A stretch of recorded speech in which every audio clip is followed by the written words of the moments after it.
MS Excel में अगली category है डेट एंड टाइम फंक्शन की, जिसमें पहला फंक्शन आता है date function. The Excel date function when supplied with integers representing a year, month and day returns an Excel date. इसमें क्या होता है, एक रो के अंदर ईयर लिखा हुआ होता है, एक के अंदर मंथ लिखा हुआ होता है और एक के अंदर डे लिखा हुआ होता है।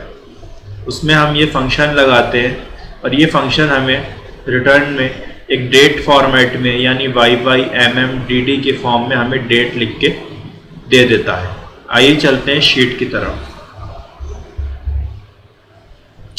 ये देखिए, यहाँ एक रो में मैंने डे लिख रखा है, एक में मंथ लिख रखे हैं और एक में ईयर्स लिख रखे हैं। आइए लगाते हैं फंक्शन।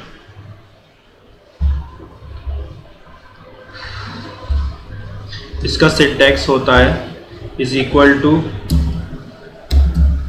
कैपिटल में DATE डेट, ब्रैकेट में जिस रो का मैं लेना चाहता हूँ ईयर, कॉमा जिस रो का मैं लेना चाहता हूँ मंथ, कॉमा जिस रो का मैं लेना चाहता हूँ डे। तो इसका फॉर्मेट ये होता है is equal to date, bracket में ईयर, कॉमा मंथ और कॉमा डे। ईयर था मेरे पास, रो C थी और कॉलम था 52। मंथ मेरे पास B था और ये कॉलम थी 52। डे मेरे पास A रो थी और कॉलम था 52। तो यहाँ मैंने ये फॉर्मेट लगा दिया C52, B52, A52। आइए एंटर करते हैं। ये देखिए बिल्कुल वही डेट आ गई MMDDYY की फॉर्म में। सबसे पहले मंथ आ गया, फिर स्लैश डेट आ गई 31 और फिर ईयर आ गया 1998। तो इसने फंक्शन ने हमें क्या दिया, हमें डेट के फॉर्मेट में लाके डेट को दे दिया। आइए अगला कॉलम देखते हैं। यहाँ मैं इसका सिंटैक्स लिखता हूँ is equal to DATE date, bracket में जिस ग्रिड का मैं ईयर लेना चाहता हूँ, जिस ग्रिड का मैं मंथ लेना चाहता हूँ, जिस ग्रिड का मैं डे लेना चाहता हूँ।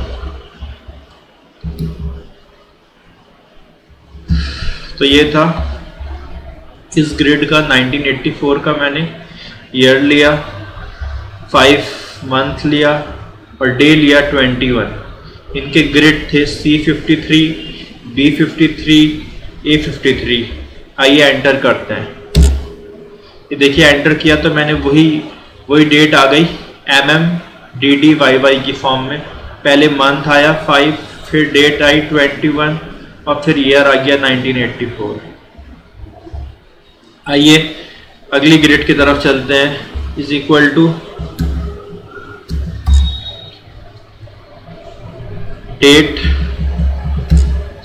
ब्रैकेट में जो ग्रिड की मुझे ईयर लेना है, कॉमा जिस ग्रिड का मुझे मंथ लेना है, कॉमा जिस ग्रिड का मुझे डे लेना है, ब्रैकेट बंद। C54 यानी 2010 मैंने ईयर लिया, B54 यानी 1 मैंने मंथ लिया, A54 यानी 45 मैंने डे लिया है। आइए चलिए एंटर करते हैं। एंटर हो गया। तो ये देखिए सेकंड मंथ था, 14 डेट थी और 2010 ईयर था। तो ये था हमारा डेट फंक्शन। आइए चलते हैं अगले फंक्शन की तरफ।